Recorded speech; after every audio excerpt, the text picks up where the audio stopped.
Okay, everybody, welcome. Top of the morning. Glad it's not a blizzard out there. I think we left off right here. I'm pretty sure it was actually the slide before, but I know we talked about that. So before I get into this stuff, you probably should receive an email from me in 2 or 3 minutes, unless it already happened. So when I make posts to Moodle, it usually gives me a half-hour window to modify, unless I tell it not to and I just forgot. So the current point total with both exams together is 178 points. I took the curve on this last test. I made it an 85. So that's 15 points on that test. Pretty good chunk. 15 on that one, 7 on the first one. That's 22 points total for curbing with these two tests. So if you add your two scores, and I did post all of this stuff on there, and if you don't get the email, it's under announcements on Moodle, or it will be in a couple of minutes. All right. The two scores that you see on Moodle, if you add those two numbers together and divide them by 178, that will tell you what your current percentage in the lecture is. All right. And if you're doing that stuff, it's going to give you a decimal answer, point something, 0.95, because that's what you want, right? So if you want to see it as a whole number, just multiply that by 100, and that'll tell you 95%. All right. So if you got questions or concerns about that, or if you've got issues dealing with merging lecture and lab to know where you truly stand, you could shoot me an email with that. Anybody have comments or concerns right now? I have promised you, and I guarantee you that I will have some extra credit posted very soon. I think it will be pretty simple because that's where I want it to be right now. So keep that in mind. It will post to Moodle very soon. All right. And it should be sizable as well. All right. So with that, I mentioned before, probably not included in the midterm. We will just kind of see what happens. If I can get it on there, maybe, because grades aren't due till Tuesday. Maybe we'll get it on there and have it so that counts, because I bet there's some people that would appreciate to see a higher score on their midterm report rather than not, right? So I think I said in here that, technically the midterm grades just give you a gauge as far as where you're at. So whether the extra credit's there before or not, you technically kind of have at least a little bit of a buffer that is going to be there, but I want to get it as soon as I can. So it's just this week is hectic with, I've got multiple courses trying to deal with all sorts of things. So trying to get extra credit and all of these things is a bit of a task. But like I said, I think this one will be straightforward and simple. It is definitely within your best interest when you see that post to click on it and to respond, and you will be happy. All right. Any questions or concerns about that? Okay. Anybody tuning in from home? Any issues? Nope, I'm good. Okay, good. Thank you. So we left off thinking, while we were talking about telomeres, that's where we left off, but we want to think about in this bit how we can go about making some corrections, right? So in the process of replicating the DNA, as we mentioned before, it's a semi-conservative process where both sides of that DNA molecule unzip, and we use each of those sides as templates for the new daughter sequences to complementary base pair, all right? As that is happening, there can be some potential issues, all right? The DNA polymerase, the big kind of peach colored oval up there, that's an enzyme that's grabbed onto the strand, the parental strand of DNA, and it moves along it, allowing nucleotides, the A's and T's and G's and C's, it allows all of those guys to come in and recognize the parental base. And if they can complementary base pair, they form the newly forming daughter strand, the complement of this. This is the new strand that's being synthesized, and this is the one that's being read down below, all right? So as the polymerase is coming along, these pairs or these nucleotides come into the polymerase like ingredients. If you're making some recipe, you're building a cake, right? Or making a cake. You know, do you build a cake? Maybe if you're stacking it up and making a wedding cake or something, maybe you'd be building a cake, right? I'm not a cake maker, right? So as they come in, one pretty important thing with this is the DNA polymerase has mechanisms to proofread. It's like, you know, you write a paper and then either you or maybe somebody else, or you're relying on Word to go through there and make some potential corrections, little squiggles that you know you misspelled something, right? You want to know if there's issues, all right? Polymerase wants to ensure that there aren't any mistakes, right? So not only does it do the business of allowing those nucleotides to come into the mix, it also checks and makes sure that the right stuff gets deposited where it should be, right? So if there are errors, the DNA polymerase can kind of slow down. It's moving really rapidly, all right? But it can slow down and allow for some repair to occur, right? There are also other polymerases that serve as a backup where they can go through and check and look for other potential issues. But this is the first step, right? So a mismatch repair, as we see here, as you can maybe kind of see, a guanosine has been put in here, but it should be pairing with an adenine. That's not, it should be a thymine, right? But it's trying to pair with this. So what you see down here is this little bleb, right? So as we're unzipping and kind of showing this is what's happening here, right? We've got these new forming sequences, and this one is the mistake where we've got the wrong base that ends up in there. Remember last time we talked about the guanines and the cytosines, as these guys come in and pair, there's 3 hydrogen bonds that they form. And as the adenines and the thymines, as those guys come in, there's 2 hydrogen bonds. That's a mechanism that allows the polymerase to move through there freely. And if they don't hydrogen bond properly, so you got the wrong guys in there, the wrong players, now all of a sudden, instead of a smooth sequence right across that strand, instead of just smooth sailing, you hit a speed bump, all right? There's a little bleb, a ripple in this strand of DNA that causes the polymerase to basically slow down, right?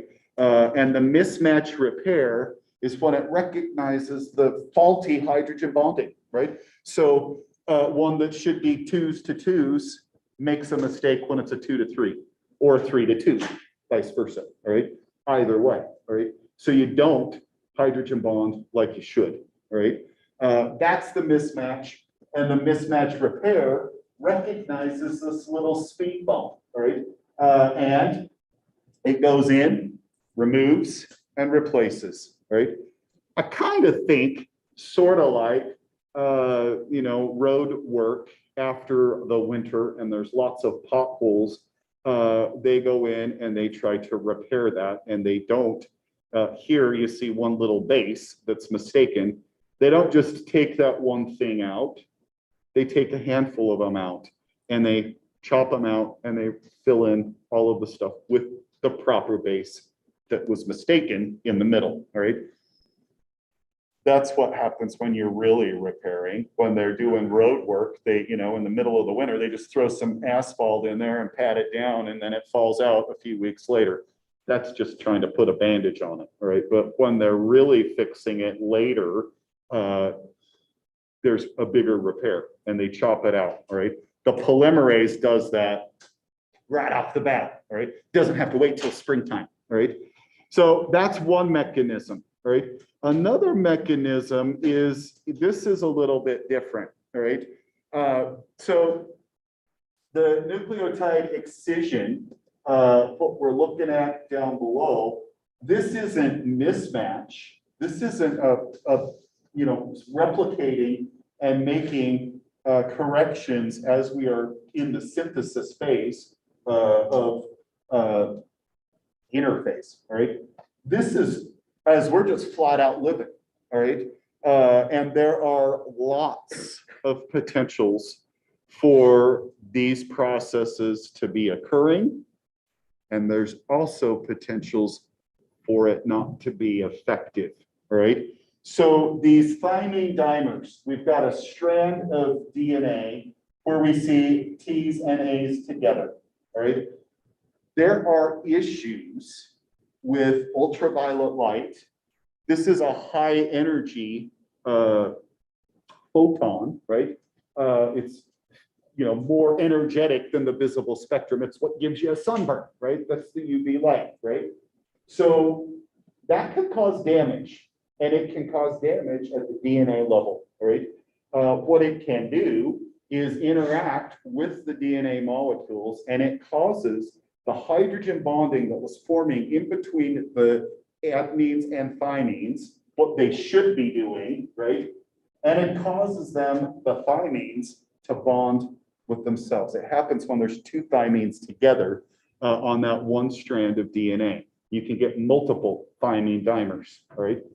They cause bonding between the adjacent thymines on the same strand. They cannot complementary base pair with the opposite strand, and it creates another bump, but it's a little different than the mismatch repair mechanisms. There are other polymerases. I already mentioned that. It's those guys that are doing some surveillance, right? And they recognize and do these corrections, right? This is super important because you don't want just flat out living. You don't want your DNA to get damaged just by normal everyday occurrences. It happens, but you would like to have the opportunity to repair that type of damage, right? And so with this excision repair, when those dimers occur, basically we go in and we chop it out in, like, fixing those potholes like I was talking about, a bigger sequence, and we remove multiple nucleotides, chopping them out. They ultimately get recycled. They're still ingredients that can be used, but we chop them out and rebase pair, right? That makes it so that we correct the UV damage, right? We can see issues with that when we think about skin cancer, right? As UV light causes damage to specific cells, oftentimes repair mechanisms are active and they function. But if you get multiple types of damage, if you overwhelm this system and you get to the point that you can't make these corrections like you truly should, that ends up with mutations. That ends up with problems at the DNA level that are uncorrected. And now you've got some alteration, potentially stimulating a gene that should be saying, oh, shut off this cell cycle. And instead it's like, we'll just forget about it. We'll leave it on. Remember those checkpoints that we go through in the cell cycle? Thymine dimers help to say, we don't need a checkpoint anymore, right? And it sets the stage for uncontrolled cell growth. If it goes unrepaired, right? There are other possibilities. There's other mechanisms that cause mutations, not just UV light, right? And those aren't going to be the same excision repair, but there are some other possibilities with proofreading that can catch some of those things as well. The thymine dimers are the big ones, and it is UV light, right? I want to give you a quick story, all right, a little microbiology for you. And I know you're in non-majors biology. I know you're not hoping for more biology stuff, but let me give you this quick story, all right? There are ways that in the laboratory that we can look at mutations. And sometimes we want to see that. We want to study that. We want to cause it happen, all right? And UV light is a great way to do it, all right? So you can take some bacteria and you can spread them onto a Petri dish. This is like a Jello plate that allows all sorts of stuff to grow, right? You spread this bacteria out on this plate and you take the lid off of it because the plastic lid can kind of make the UV light not function like it truly should. So you pop the lid off of the plate, you expose it to UV light, and now you've changed, you've altered, you've damaged the DNA. If you've exposed it for lengthy periods of time, you probably are going to kill that bacteria, all right? We can use UV light to sterilize things, all right? But just short bursts, little exposures to it, all right, can cause damage, all right? So there was a lab that we were doing where we called it replica plating. And you would damage this type of bacterium, and then you would take it, a little stamper, all right, and it had a piece of cloth on it, and you would stamp it onto the plate, and then you would push it onto two different Petri dishes. One of them had a lot of nutrients, and one of them had hardly no nutrients, right? You gotta have nutrients to live, right? But the little bit of nutrients are what just a normal bacterium could live on, all right? The one that's got all of the extra stuff, a bunch of extra vitamins in there, that's the one that now the mutant requires because it can't live on just bare bones, right? It's got to have extra stuff.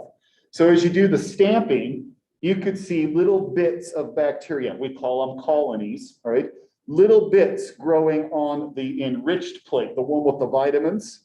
And on the other plate, you'd see almost nothing because they couldn't grow at all, right?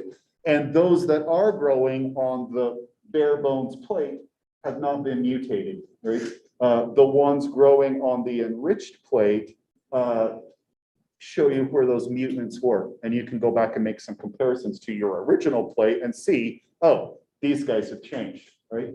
It was a huge lab. It took a lot of stuff, lots of cloth, and all of the cloth was velvet. Velveteen cloth because it was nice and kind of fuzzy that would allow the bacteria to get picked up real easy, right? Every single student's got one of these, and the stamper and all of the velveteen cloth has to go into a tub of bleach, and then from the bleach to an autoclave to cook it and sterilize it, and then they wash it, and then they put it back into circulation. That's a boatload of work for 125 students, right? Lots of stuff. And we recognized as we were going through these labs that the type of bacteria we use initially, normally, when they grow up, they're pink. And when they get damaged, or if you grow them at a higher temperature, which also might be damaging, right? They go from pink to white colored, right? And we noticed with the UV light that those pink organisms, when you grew them up, turned white. And we were like, wait a minute, can we not do the same experiment without all of the tamping and all of the cleaning of all of this stuff? Can't we just do it and have the plate and maybe put an index card on half of it and leave the other half exposed, shine the light at it, half of them turn white, the exposed bit, and the other half that got the sunblock, the index card, they're still pink. And all of a sudden you're like, wait a minute, I just caused mutations, right? And you don't need to put them on different plates and show, oh, these guys can or can't grow. It's all just a color change. It's a mutation, all right? That's pretty stinking cool, all right? But let me back it up one little bit. What makes it even more cool is those pink ones, no, not the pink ones, excuse me. Those white ones, if you give them a little bit of time in the incubator at the temperature that they really want to grow at, those white ones, you can come back 4 or 5 days later and they're pink again. What the heck happened? This is what happened. Excision repair happened, all right?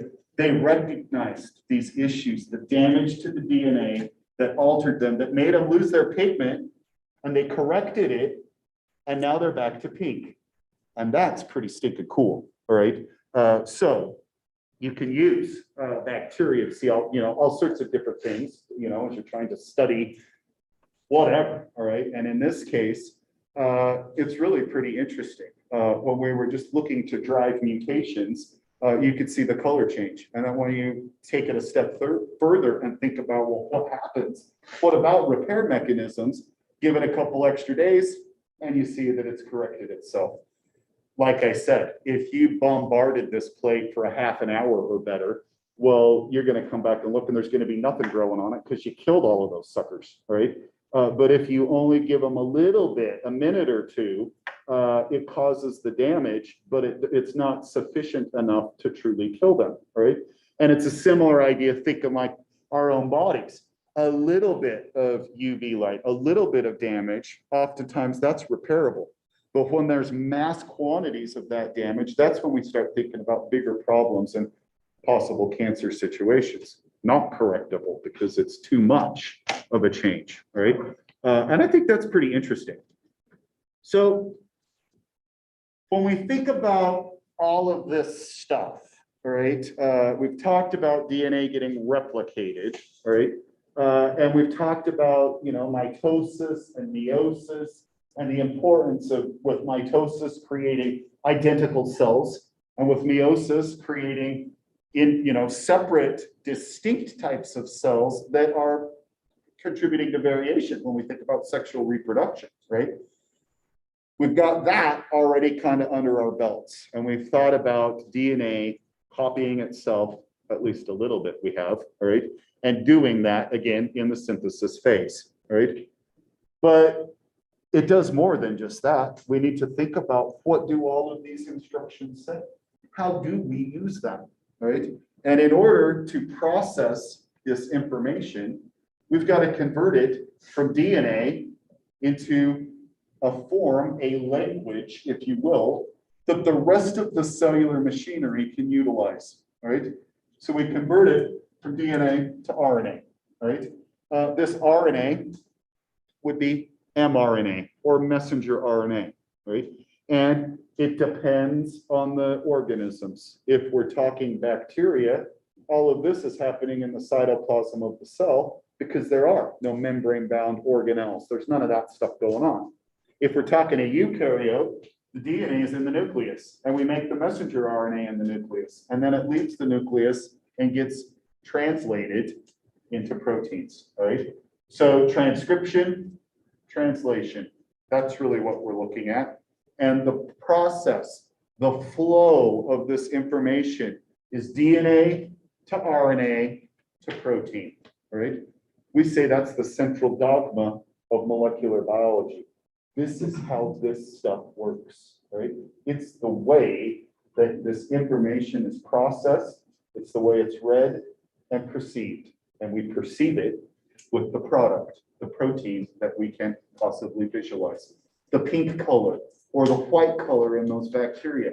If you alter the DNA, you alter what's going to be the message to say, hey, let's build this, and you see something completely different, all right? That's how we think about this genetic code, this DNA, all of the information within it, how we think about going about and making our product, all right, the protein. There are technically a couple of exceptions with some of this when we think about some virus, right? There are viruses that are DNA and there are viruses that are RNA. They never have both types of nucleic acids, right? And some of those, RNA viruses, we may say are retroviruses. They take their RNA and they convert it to DNA, right? Others just stay at the RNA and build protein, right? It depends, right? So those that go back to the DNA, that's a little bit backward, but it still ultimately flows the same way, right? And those RNA viruses that we may just completely bypass this. They can replicate and make more RNA, and they also use that RNA to build their coats, their shells of the virus. So a little different. But when we think about living organisms, when we think about things that we truly say are alive, it's this process. DNA, RNA, protein, right? It always flows like that, right? And so for the purposes in here, that's what we want. We're not going to throw the crazy virus and all of that stuff in there to lend to confusion. We don't need it, right? So with this, there are, again, 2 strands of your DNA, right?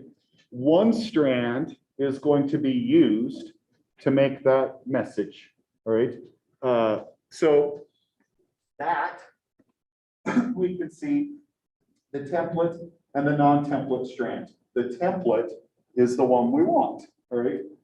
It's the one that we're going to be looking at and allowing for complementary base pairing, all right? There are, as we've described last time, some differences between DNA and RNA. And like I said just a second ago, we need to turn this into a message, into a code that the rest of the cell, all of the machinery, the ribosomes, that they can utilize to build this RNA, right? To link it all together and then to build the protein, right? So the sugar is different. It's a ribose instead of deoxyribose. And in the RNA sequence, wherever DNA says adenine, RNA says uracil. In DNA, adenines pair with thymines. So the T gets replaced with the E basically, right? Those are differences, right? So this template strand, this is the business strand. It's the one that's got the instructions. It says, I want you to build this thing, whatever it might be, all right? There is a region right here in red that we call the promoter. This is where the polymerase, and in this case, RNA polymerase, not DNA polymerase, right? RNA polymerase makes RNA molecules, right? RNA polymerase, this big oval here, links up to the promoter region, right? And the promoter is, it's like the on-ramp on the interstate. It's how you get onto this strand of DNA. And it happens before any of the information that says, build me these or bake me these cookies, right? Whatever it might be, all right? It's before, right?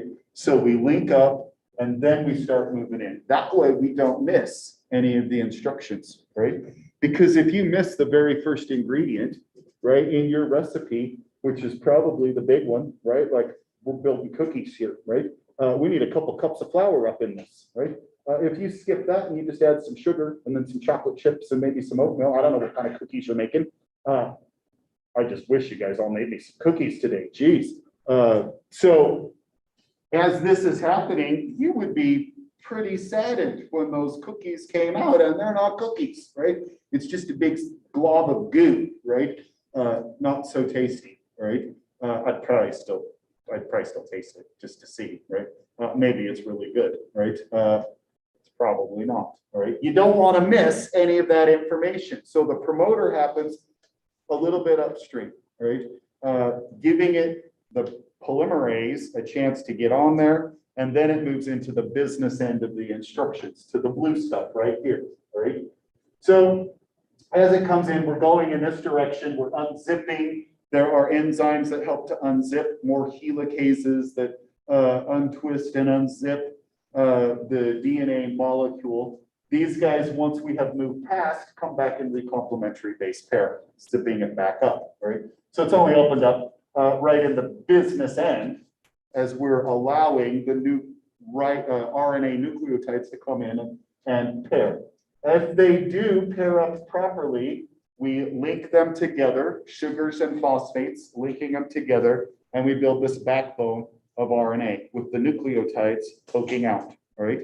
Those nucleotides, again, are the information, right? So we start moving through, and the pink stuff coming out is the RNA molecule, the message, right? The information that says how we're going to build these cookies, right? And, you know, you could think of it like two different languages, right? Maybe two languages that are pretty similar, right?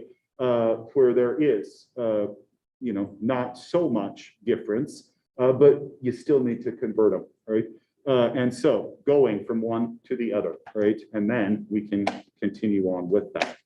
So same idea as we move through here, our template and our non-template strand. The RNA is moving in the reading the DNA from 3 to 5 prime and building, synthesizing in the 5 to 3 direction, right?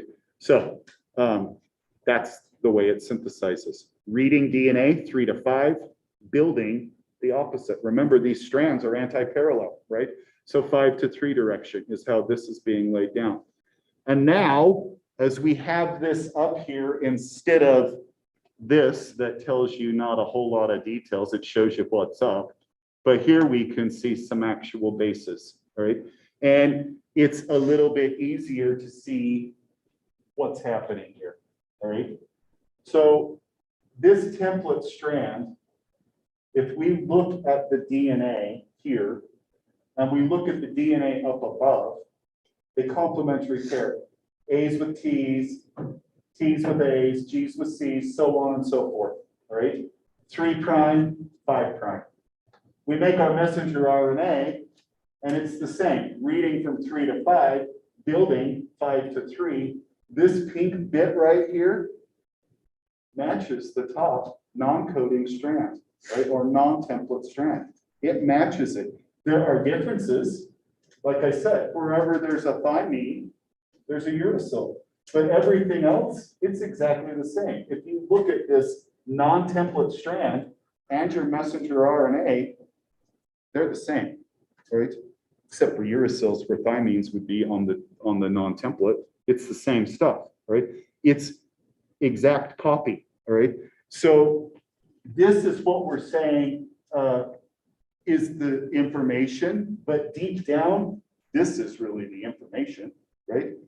This is what's saying, this is what we need. And how do we make it? By looking at its image right below, its complement.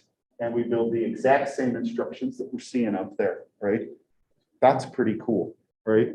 And it ensures that we don't make mistakes because it complementary pairs, right?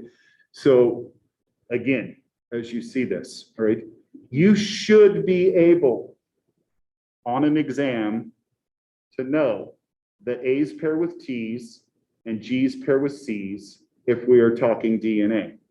And if I give you one strand of DNA and I ask you what's the other strand of DNA, you better be able to tell me what it is. How does a complementary pair, right? A's with T's and G's with C's, right? You also should be able to tell me if I wanted to build a protein and I gave you a sequence of DNA, what would be the sequence of RNA? And it's the exact same idea, except like I said, wherever DNA says A, RNA says U, all right? Does that seem clear? Could you do that for me? Maybe you would. Right now, you're like, hell no, I wouldn't. I get one. I get one person saying yes. I hope. And if you flip back and look at this, it should, you know, hopefully put that into some perspective, all right, as far as how it's pairing. Just remember the complementary pairing, right? A's and T's and G's and C's, right? And as we look up above, if we're doing the opposite with RNA, right? It's this way, right? So there are a couple of other things. We're going to start thinking about the proteins and all of this stuff. AUG that we have right here, these first 3 bases, this is what we call a start codon. Just like that promoter region that says, here we go, AUG is the thing that says, we're going to start making proteins, all right? And technically, you're going to have a handful of RNA nucleotides before AUG happens because you need to give it the ability to be read properly, all right? Don't get bogged down with that right now. We will show you more details in a second. So, like I said with bacteria, they are a little bit different. They're different in the fact that they don't have all of these organelles. Their DNA is freely accessible in the cytoplasm. So if we want to start making protein, it basically happens all together, all right? Making messenger RNA and building proteins happens simultaneously. Doing this in a eukaryote doesn't happen all at the same time. We'll see that in just a second. So the green guy is the DNA, all right? It's double-stranded. We're not showing you that stuff, all right? As this is happening, we can make multiple copies of messenger RNA, right? And with that, we can also start making the product, all right? So the DNA, the messenger RNA, and the red bits on there are ribosomes. The ribosomes attach to the message and they start making protein, all right? So let's get this back to a cooking situation, all right? A cookbook type of an idea, all right? Let's imagine that grandma has some of the best cookies that you've ever tasted, all right? And you happen to go over to her house and she, being the great grandma that she is, has already made some cookies because she knew you were coming to visit, right? So she has made you some cookies and they're your favorite. She knew they were your favorite, right? So she makes you these cookies. You've already got this product. It's already there. She's made it for you. And you're like, geez, grandma, I sure love these cookies. Maybe I could have the recipe.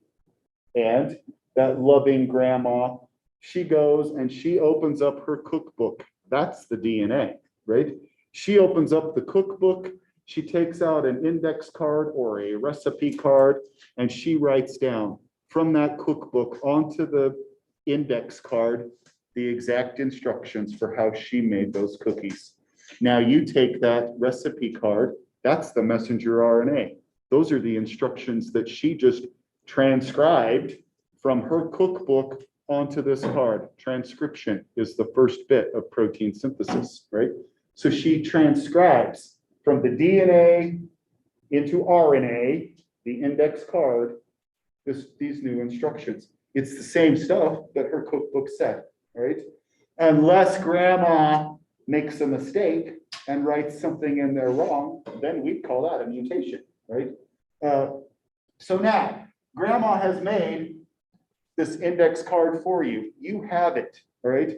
And maybe you cook up some of these cookies and all of your friends are like, holy cow, I love these. Let me get the recipe, and you photocopy that because you're not gonna write it down. You don't have the patience, right? You make some photocopies. You bust out a whole bunch of them. And now you've got 10 copies of that, just like we're seeing there. And you hand it out to all your friends, and now they can all make the same stinky cookies. We've all got the same messenger RNA because we've made multiple copies of it, right?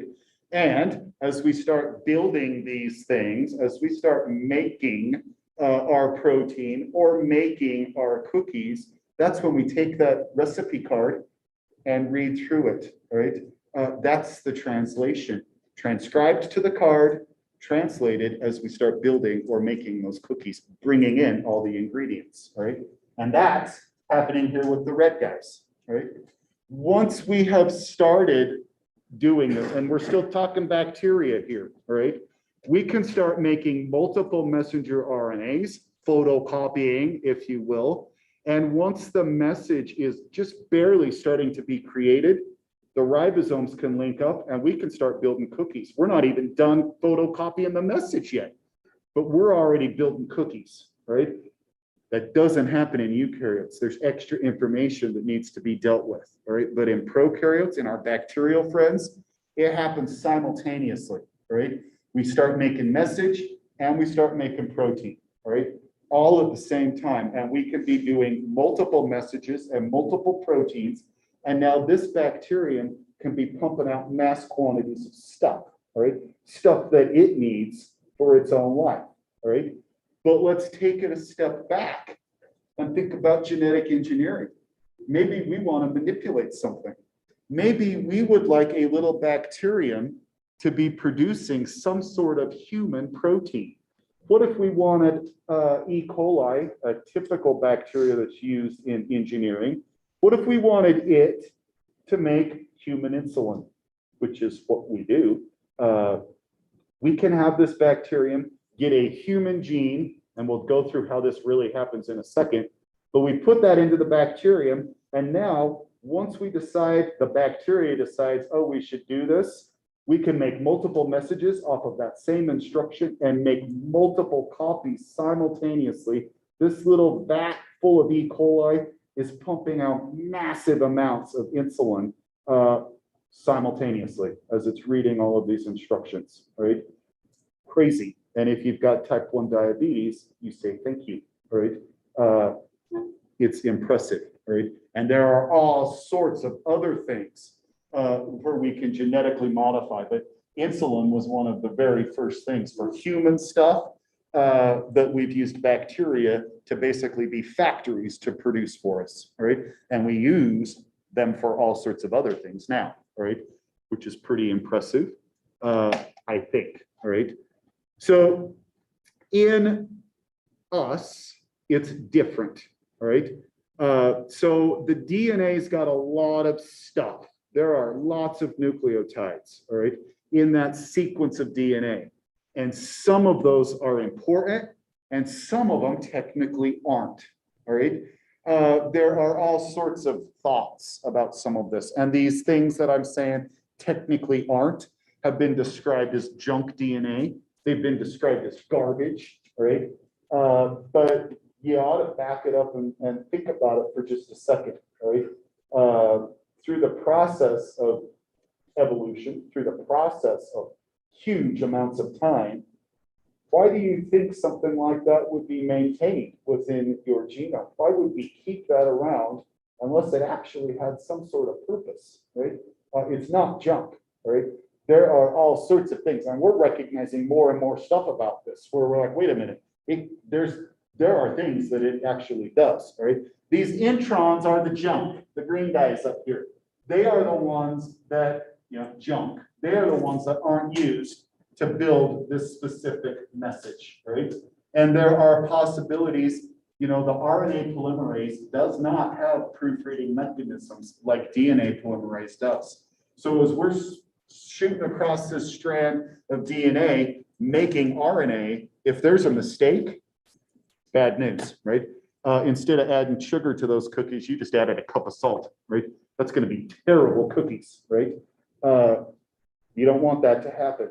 So maybe having some of the space in between one instruction, a cup of sugar, to the next instruction, the chocolate chips or whatever it is, to the next bit you're putting in there, there's a little bit of spacer so that if something happens, hopefully it's not an issue, right? You're not causing problems, right? There's also ideas, because proteins twist and turn and fold up upon themselves. Some of these ideas are there's spacers in between that to ensure that when it's all happening, it happens properly, all right? So the DNA has all of these instructions. We make a copy of messenger RNA, and this is the primary transcript. It's all of the stuff, the good and the kind of nonsense sort of information. The exons are the good guys. The introns are the in-betweens. They're the stuff that's not needed, all right? So this is all happening in the nucleus, right? We make this initial transcript, and then we process it. All of the introns, all of the green bits get pushed out as there's enzymes that are helping do this. We pull one exon toward the other. The green bit kind of pushes out, it gets chopped out, and we glue with ligase, exon to exon. All of the introns are removed. We say this is a mature message, right? This is the information we want, right? Only exons, no introns, right?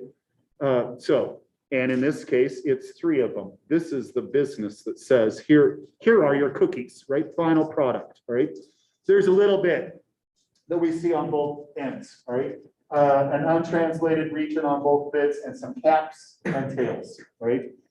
These things, thinking recipe, makes me think maybe this is the best recipe you've ever had, right? If it's just on a regular piece of paper index card, that might get damaged, right? Messenger RNA gets replaced and replenished a lot, right?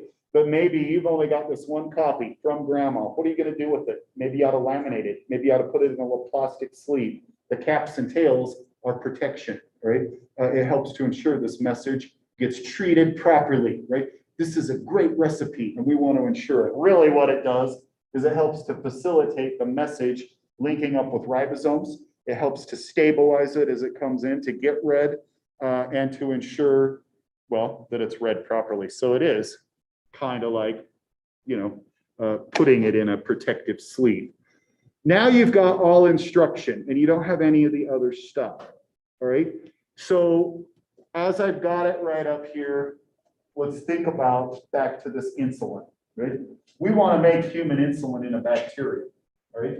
I can't take the DNA from my cells and put that gene. I can't take that segment that says make human insulin. If it's in my own body, I can read it and deal with it just fine. But if I want to put it into a bacteria, that bacteria can't deal with any of this stuff. It doesn't have these mechanisms. It doesn't have introns, right? So if I give it a bunch of that, it's not going to build me insulin. It's going to build me all sorts of other stuff into it, and it's not going to be the right molecule, right? It's too much stuff, right?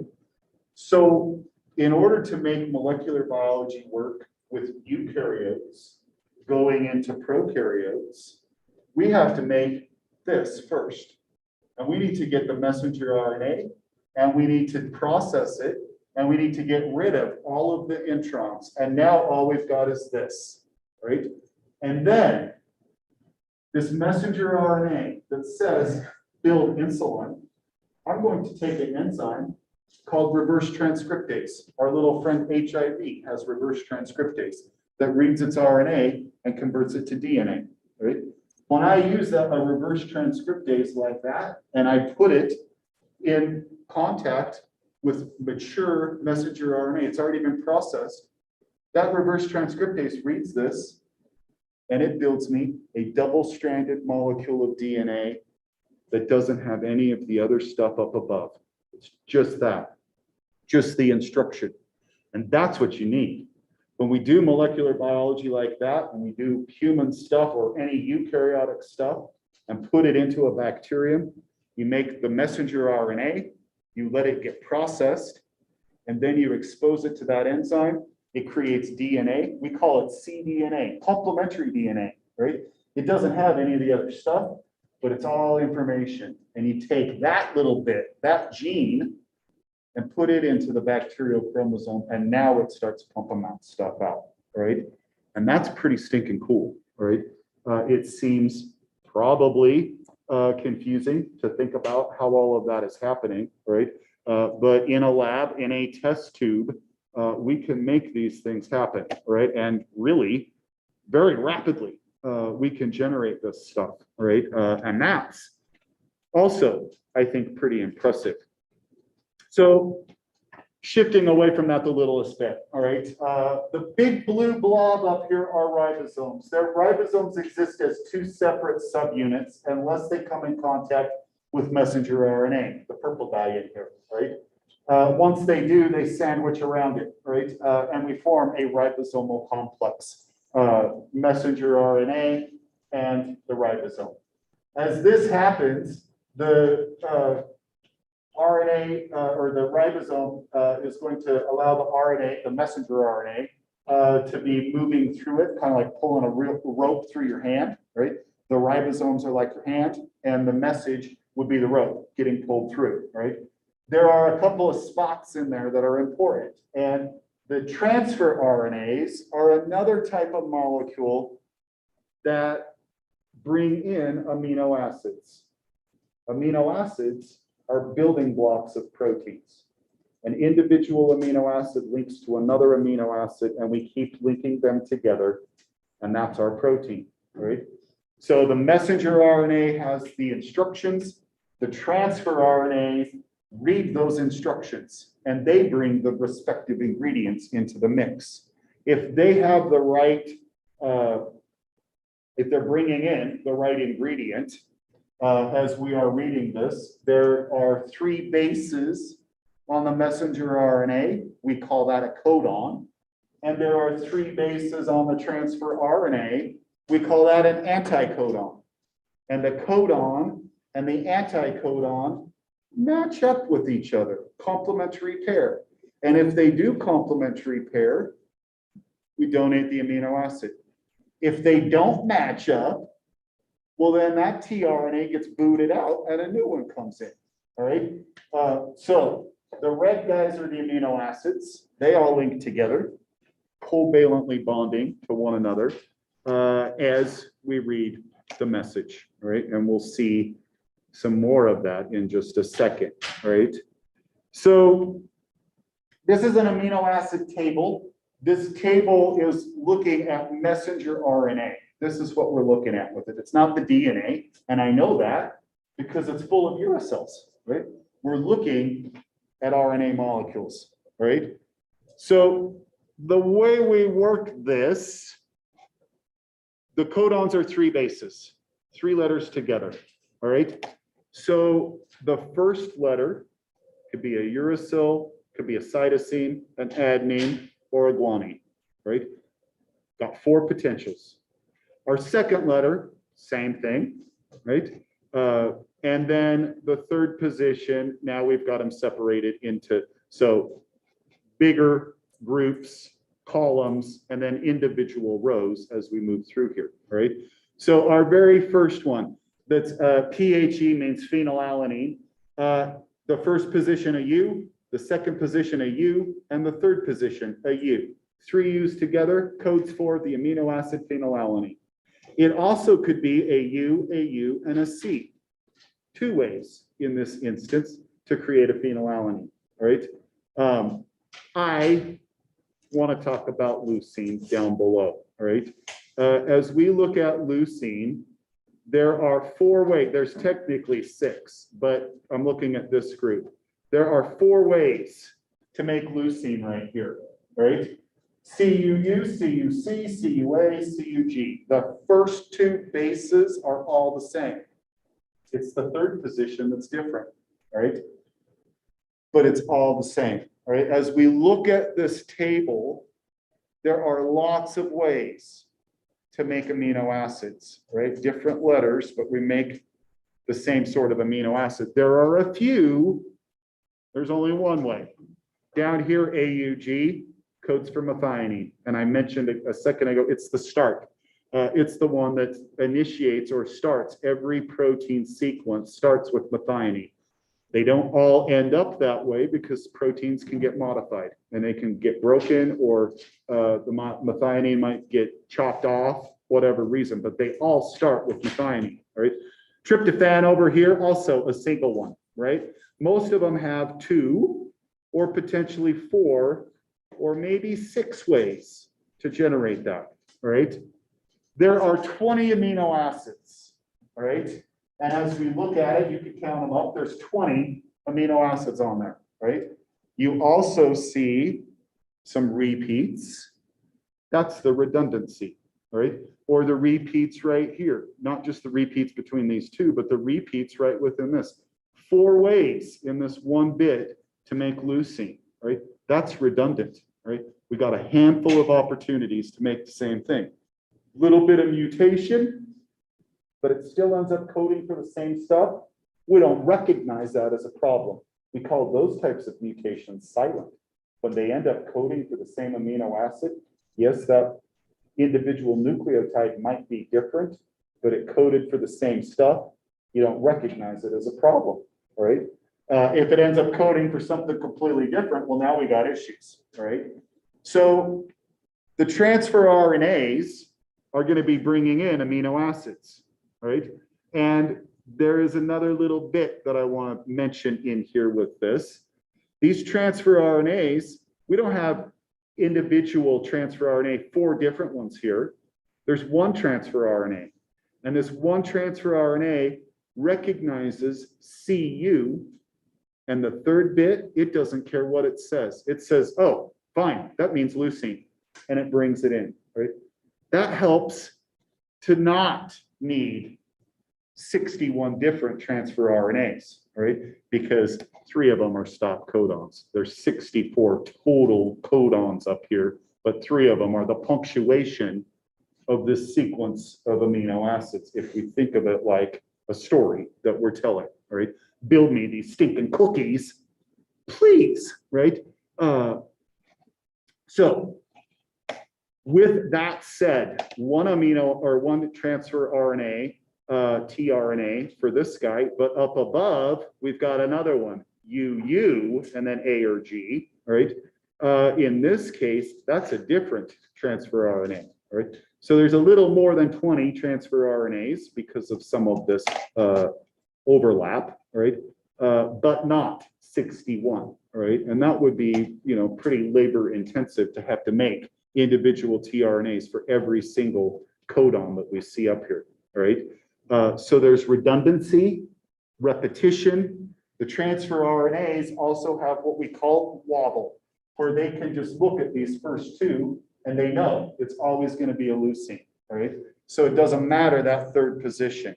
They wobble on the back end, the third position. There's no wobble on the front, all right? It has to be specific. CU, and you're good to go, right? Or whatever, AU down here for isoleucine, or any other of these handfuls. So hopefully you understand a little bit about the table, the first, the second, and the third. The individual codons, what they're saying, you don't need to know that. You don't need to know what all of these letters are saying, that they mean leucine or proline or whatever it might be, right? Just we read in 3-letter bits, right? And technically, that is how we think all of this stuff is happening. There are some kind of interesting things coming out, thinking maybe there's some additional coding. Maybe there's some other stuff happening that we're just recognizing right now. The 3-letter codes seem, if this is how we know protein synthesis is happening. But what if we were reading by force? What if we were doing some of that? And what does that mean as we are doing this? It's interesting, all right? I'm not going to go into any details about it because I don't know a whole lot about it. I just saw just a quick glimpse of that and I was like, wait a minute, what? And I have no other details, but it's interesting, right? We're finding maybe there's some secret messages out there, some hidden messages that we have yet to realize. That's kind of cool. So this is what we're looking at. We've got our message, we've got our ribosomes linking up around this, and we're building protein. Initially, the first bit of message comes in contact with the small subunit of the ribosome. We also get our first tRNA bringing the binding in. Like I said, there's a chunk of it that's not red, right? We bring this in, it links up. Once this has happened, that's the catalyst to get the bigger bit to sandwich around it, right? Once that's happened, this basically says let's start it. This guy links up and we start bringing in the next ones. This one's already been bound, right? So the next one comes in, triple U, the anticodon triple A, it brings in phenylalanine. If they are right, it allows the transfer to these guys and we start growing this chain of amino acids, which we call a polypeptide chain. Individual bits, peptides, polypeptides, numerous ones linked together, and they all link by covalent bonds, right? So the strand starts to grow, and if we're talking bacteria, we're doing all of this simultaneously. As we're making the message, we're also translating it, right? But in us, we've got to modify it before that ever happens, and we export it from the nucleus, and then these guys start interacting, right? So that's what we're seeing here. So we do this in the nucleus, we modify it in the nucleus, and then out in the cytoplasm or on the rough endoplasmic reticula, is where the protein synthesis starts to occur, right? So there are also alterations, different ways that we may be manipulating these things, all right? So really, as we look at this, we could think about the cookies that I have used as an example. And you open up this cookbook, and you're not just going to see in this cookbook chocolate chip cookies, right? It's the cookie section, right? So we could make snickerdoodles or chocolate chip or oatmeal or ginger snaps or whatever the hell kind of cookie you could imagine. We can make it, and there's a recipe on every one of these pages. Lots of those ingredients are pretty similar, right? And that's what we're seeing here, right? So we've got the instructions, and it's how do we combine some of these, modify them a little bit differently. And now you get, it's all cookies, but they're different cookies that you're making, right? Based off of the specifics as how you're reading that respective recipe or recipes, if you will, all right? That's really kind of how this is happening, right? As we see it, with differences in how you're using this information, right? Alternative splicing. It's not always just exon 1, 2, and 3, or whatever it is. Maybe it's only 1 and 2, or maybe it's 1 and 3. Whatever, right? Gives you variation, right? So in people, we've got boatloads of DNA, right? Every cell, upwards of almost a meter long worth of DNA that's got all sorts of instructions within there, right?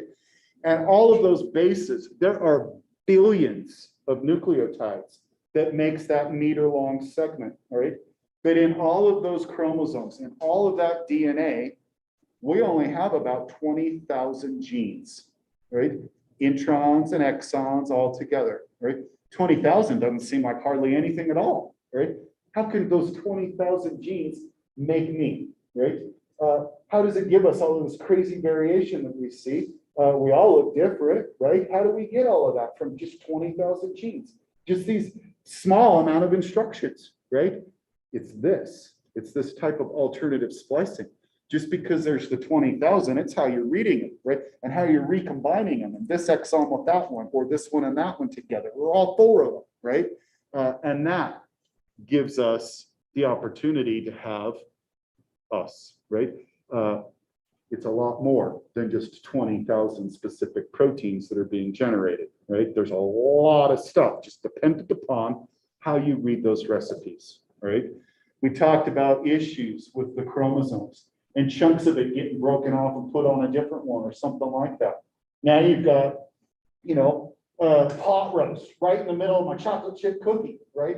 That is messed up, right? I might want cookies for dessert, but I don't want it right in the middle of my crock pot. I throw all the cookie dough in there too, because that's what it told me to do, right?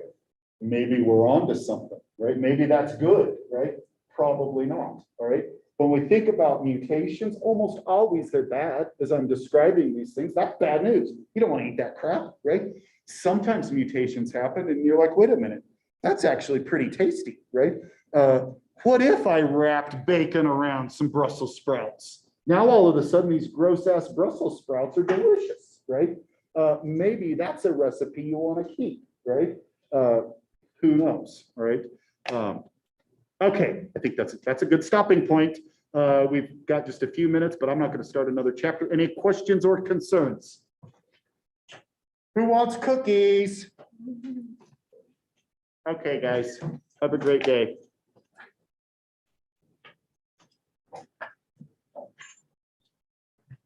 Thank you. How did you say that you combined grades? So the 2 scores you see on Moodle, add those 2 together and then divide it by 178. That's for the lecture. For lab, have you already had lab? No, I mean, like today, you already did it. So, but I don't know if this week's stuff has posted. It's on there. Okay, so you've got all of those scores, each one's out of 30, Right. 210 total, because there were 7 labs right now. So there's 210 points that you can get in lab. If you add all of your specific ones together, divide that by 210. Take that number and set it out to the side. Take your lecture stuff, add it together, divide it by 178. Then both of those numbers add together. And well, no, wait a minute. Don't add those together yet. Your lecture, whatever you got from lecture, times that by 0.75. Whatever you got from lab, times that by 0.25, and then you add those suckers together. That's where you stand. You times the percentages together or the points together. Yeah, I don't think it matters. So what, like, if you've got, it's probably, if you make them also their whole numbers, right? So you got a 90 in lecture and a 90 in lab, and then you times them by 0.75. That's gonna bring you back down to decimals. Add those decimals together and times it by 100, and that's where you're at. Right? If you're still at decimals, I think you get the same result. I don't know. I'm a biologist, not a mathematician, damn it. I think that's right. And if you got issues with it, just let me know. I can help you out with it. But I think that's it. Are you in good shape or are you concerned? I should be fine. Okay. Is there like, I know some of that before class, but is there anything that we can do